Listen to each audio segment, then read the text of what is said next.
Soil from outside the land which came to the land in a ship is liable to the maestros and to the seventh year. Rabbi Yehuda says, when the ship touches the ground, dough which has been kneaded with the fruit juice is liable to challah and may be eaten with unclean hands.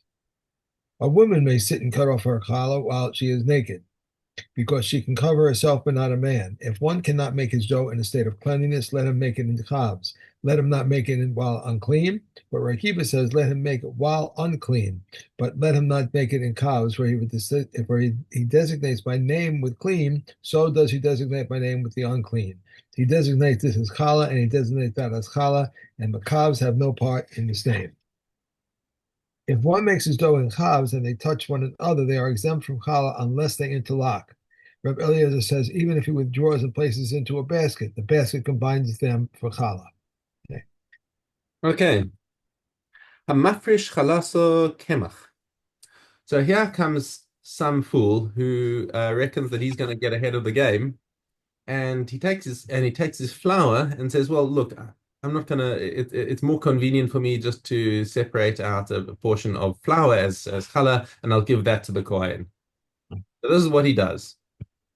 Okay, Eina challah, the gezel biyad kohen, and it's not challah, and if the kohen accepts it from him, it's considered gezel because the kohen should know better. Yeah. Should tell him, no, you can't give me to give this to me as flour. Okay, but Isa Atzma, and now comes if you come back to the dough that he makes with it, he says this obviously once you haven't taken off challah from it, the dough is going to need challah. Chayevas b'challah. But kemach and the flour, im yesh bo kashiur, and if the portion that he took off from the flour and gave to the kohen, and the kohen now goes and let's say he sells it to somebody, and Yeah. there's enough of it, enough flour in there to make 5 quarters of a kav. If chayevas b'challah, that is also chayev in challah because this is all basically tevel flour. Basura lezarim, and says Rabbi Yeshua now, it is also asur to non-Israelim. Why? It says because this is something that it looks like challah. So even though it was given incorrectly, nonetheless it should not be fed to non-Kohanim. Okay, so since right, because he's called it challah and was given to the Kohen, it's a gezerah. It's a Mm. gezerah derabanan that oh look, he's seeing it. We saw a zar eating challah because okay, which is obviously a Yeah. mistake. But Rabbi Shua says you should still nonetheless have that chumrah that the zar shouldn't eat it. Amrulo, the Chachamim said nonsense. Ma'asev ukupasha zaken zar. There was actually a situation where this happened, and there was a zaken, which is probably a smart guy, an older guy who knows his stuff, and he saw this and he grabbed it and he ate it just to prove the point that this is not challah. Oh, Okay, Amar lahem. So Rabbi Yeshua said that doesn't prove anything. Afu kilkel la'atzmo v'tzikein la'acherim. What he was doing was he was taking a bullet for the team. Said he was doing an avera lishma, is what Rabbi Yeshua is saying. He was doing an avera lishma. He ate it for him. He ate it just to demonstrate the fact that this is not how you give challah. But he would make sure that other people would not. And it's v'tzikein la'acherim. Um, that if anyone else would eat from such a situation, even though it's the wrong thing to do, nonetheless, since they were relying on his psak, they would be pater from it. It's a right. bit of a strange thing because if you're saying that you're making in gezeras that people shouldn't do it, and people are going to do it anyway, then why did you make the gezerah? Right. It's and Okay. what Lumdus anyway is that you shouldn't is that it's completely chulin. There was no effect of giving flour as challah. Anyway, Chameshes Revaim Kemach Chayim B'challah. Okay, so finally in Perik base Mishnah Vav we spell out. We've been alluding to it many times before, but now we actually give the actual share. Okay, it's 5 quarters of a kav of flour is chayav in challah. Okay, Haim usoran v'suban umursanan. Okay, and this is the flour, including all of the bran and um the seor is I guess that's the It um says, yeah, it says the that's the starter. Yeah, I thought it so. says, it says the leaven, fine bran, and coarse bran. So you Or fine, count the coarse. starter in the shear as well, because the starter itself is also just flour and water. Okay. Hamasoren was and the brand and the Mursanan and the is the coarse solid. You Yeah. might be making like a heavy coarse bread with lots of fiber. I mean nowadays people think, oh wow, whole grain, that's like the best. When in those days the white, the purest, most refined was the best. That's Okay. nice. Hameshes Rebaim. Right, four quarters, 5 quarters is chayav. Nital musanan mitochan. Now, what happens if he sifted the flour? Okay, and he took out all of the bran, and then he made the dough. After he took out the bran, there was less than 5 quarters, and he made the dough, and now chaza letochan, and now he said, you know what? We need a bit of extra fiber inside this dough, so he adds the bran back in. Hare elu paturin.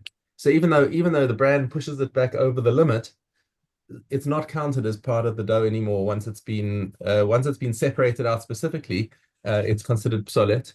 It's considered waste, and therefore just adding it back in is like you're now adding in some sesame seed or something, or ketzach or whatever. Caraway. I love putting caraway into bread. It gives it a nice flavor.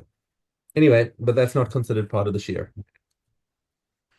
Shir chachala echad me esrim v'arba'ah. How much do you have to give? So actually, Minatorah, any amount is enough. But Chazal will koveya a certain minimum shear that a person has to give, much like they did with Peah and with Truma, because all of these cases there was no real minimum. But Chazal said, okay, let's make a minimum to make sure that we give something respectable to the coin. Okay, it's 1/24th of a normal householder's batch. Okay, ha'ose isa la'atzmo v'ha'ose le'mishteh beno. If you're baking personally for your own household or for your own son's wedding, echad me'esrim v'arba, 1/24th of the batch of dough needs to be given as challah. Nachtum, however, a professional baker. Now, this is somebody who's doing it for a living. So Chazal were more lenient on him. Nachtum shehu oseh limkor b'shuk. And also even a private woman who's doing it to earn a living. That's what's common between them. Even if she's not a professional baker with a whole apparatus and employees and whatever, she's just baking at home to sell in the shuk. It's the same din. Echad me'arba'im u'shmoneh. We halve the amount, and he only has to give 1/48th of it as challah. Nitmeis isasa shogeges or anusa. Now returning to the householder, shogeges or anusa. Um, if the um, if her dough became tameh, however, the 1/24th is so that you can give it as a respectable portion to the coin. But if the dough becomes tameh and the coin's not going to be able to use it anyway, then revert to echad mi arba'im v'shmoneh. Okay, only 1/48th is necessary. Nitmes mezida, however, if it was deliberate. So the previous case was if it was accidental or it was forced. But now, if some householder says, you know what, why should I give 1/24th? I don't care if I'm eating tame or tahor dough. I mean, I'm eating it as chulin, so why do I care? Right. So, boom, I've just made it tame. Ha ha! Now I don't need so much challah. So that's mazid. Echad me'isrim v'arba. The shear stays at 1/24th. Kadei shelo yehei hanchote niskar. Not because we want to give any extra to the coin, but we want to make sure that the chote doesn't gain. Right. Right. Don't, Right. don't do anything like that. Okay, so now, yeah, nowadays, Lamasa, we don't actually follow this Mishnah nowadays because we assume that the Kohen himself, we don't know any Kohanim who could eat it in Tyra. So Right. so the Well, shear is I don't think we even go by 1/48. We just like take a kazayas and that's it. so we reverted back to the halacha min Torah. Yeah, my daughter made us challah last night. She made us the shishel challah, with the key. So, this is the week, so. Mm. Oh, that reminds me, I should be wearing my key type-in. Oh, I don't know any bakeries around here that make one. I know Seidel's makes one. The shaila is about the whole minhag if it's like a darkei amori. Right, Uh, right. I know. Yeah. Although I don't know. I saw Rav Asher Weiss put out a shir this week about Shlisel Challah Oh, if it's really? or not. Yeah, I haven't listened to it though, so I can't tell you what he says. I'll have to take a look. Okay. Okay, back to Masa Shani. Hey, hey. We finished three. We did. We Oh, we did. We did. Okay. Indeed, we did. Sorry. I didn't think we did. Yeah, we did. Okay. I'm sorry. My mistake. Okay. Meister Shani. Meister Shani. Hey, hey. And in the seventh year, he redeems it for its value. And if all was wended hefka, he has only the cost of gathering. If one redeems his own net of bivai, he must add a fifth of it, whether it is his or was given to him as a gift. On the eve of the first festival of Pesach, and the fourth and the seventh, the beer is performed. How is the beer performed? Truma and Truma Meiser were given to the owners, and Meiser Rishon to its owners, and Meiser Ani to its owners. The Meiser Sheni and Bekorim were removed everywhere. Reb Shimon says Bekorim are given to the priest just as Truma. Cooked food by Shammai says it must be removed, but Beis Hillel says it is regarded as removed. If one has produce at this time and the time of beer arrived, Beis Shammai says he must redeem it with money, but Beis Hillel says it's the same whether it is money or produce.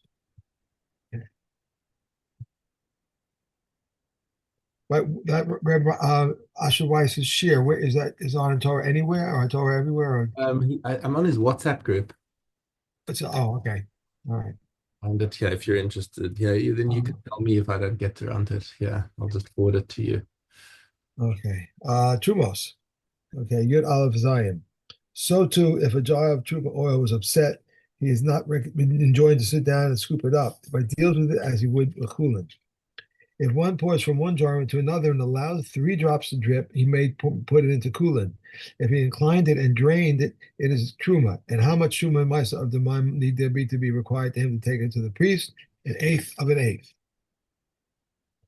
Vetches of truma may be fed to cattle and undomestic animals and fowl, but if a non-priest hired a cow from a priest, he may feed it with vetches of truma. But if a priest hired a cow from a non-priest, though he is responsible for its food, he may not feed it with truma vetches.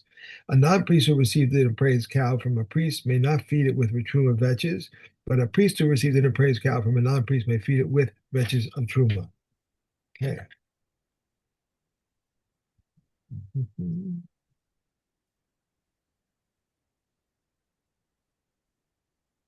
Goodbye. Um, by Zion base. Since once they have filled his cup, he declares, "What shall I leave at the bottom of the cup? Shall it be miser, or enjoining it the rest of the miser, or which I render miser shall be truma miser for it and miser shani on its mouth, and is redeemed with money." If a laborer does not trust an employer, he takes one dried fig and declares, "This and 9 after it are ordained miser for the 90 that I eat." This is rendered truma ma'aser for them, but the last of ma'aser sheni, and it is redeemed with money. And he saves one dried fig. Rabbi Shimon Gamliel says, "Let him not save because it reduces his work for the employer." Rabbi Yossi says, "Let him not save it because it is a condition stipulated by the court." All right. And if one buys wine from him on the Kuthians, he declares 2 logs, which I shall separate on truma, and 10 ma'aser and 9 ma'aser sheni. He redeems and drinks. Okay. Let's see, 5, 6, 7.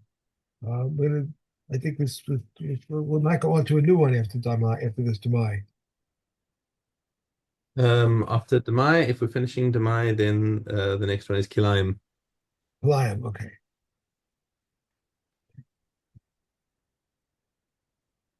The Gayam, Mm-hmm. okay. Yud Aleph Vivav.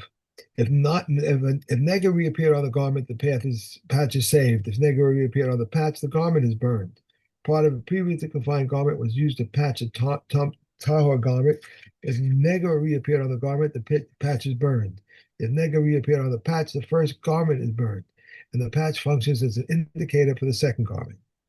On a coat that has colored and white parts, the white parts expand from one to another.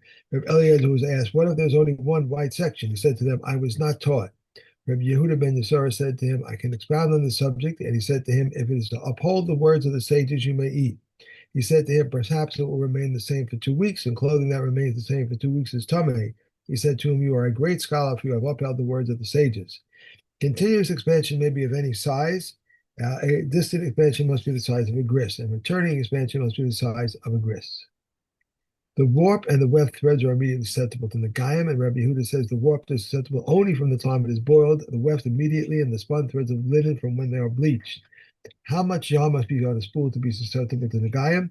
Enough to weave it from 3 by 3 finger bits warp and weft, even if it is all warp thread or all weft thread.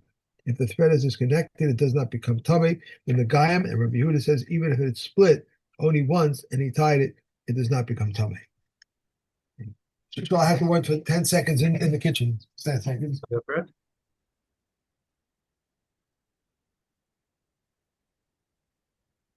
Okay.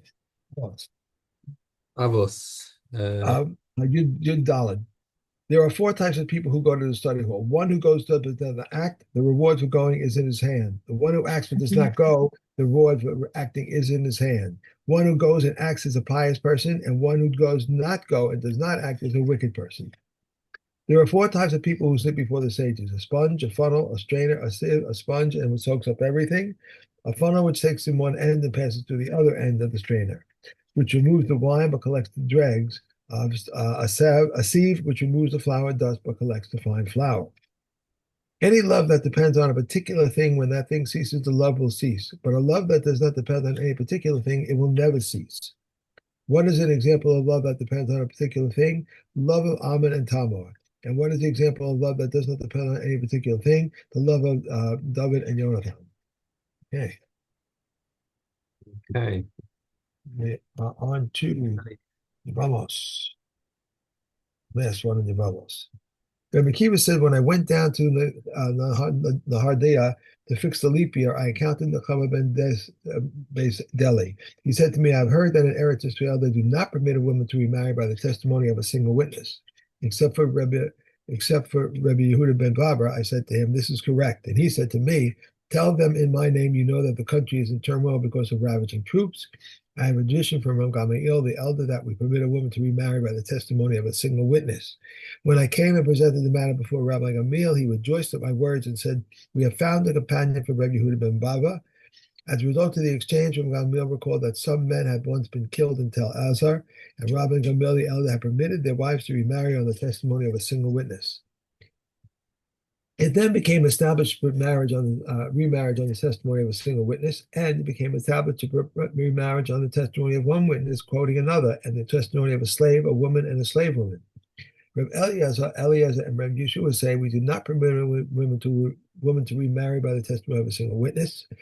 Reb Akiva says not by the testimony of a woman, a slave woman, or relatives. They said to him, there was once an incident where some Levim journeyed from Zar, the city of date palms, and one of them fell ill during the journey, and they brought him to an inn.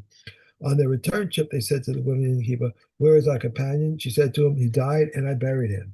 And they permitted his wife to remarry. They said to him, shouldn't the wife of a Kohen be as good as a woman innkeeper? He replied, when the woman innkeepers believed, the woman innkeeper brought out to them his staff, his baggage, and the Torah scroll in his possession. And Kesubos. Subos. Aleph Aleph. A virgin is married on Wednesday and a widow on Thursday. For twice a week, the courts are in session in the towns on Monday and Thursday, so that if a claim concerning her virginity, he would go early the next morning to court. The ketsuba of a virgin is 200 zuz, and that of a widow is 100. A virgin who is a widow, divorcee, or had performed chalitza with after eriston, in all these cases, the ketsuba is 200, and a claim concerning their virginity can be lodged against them. A proselyte, a captive, or a slave who were ransomed, converted, or emancipated under the age of 3 years and 1 day, the ketubah is 200 zuz, and a claim concerning their virginity can be lodged against them. Okay. Good. Okay. Thank you Okay, very have a good Shabbos. much. Enjoy. You too. Enjoy. Good Thank you so job. much. Okay, be well. Bye.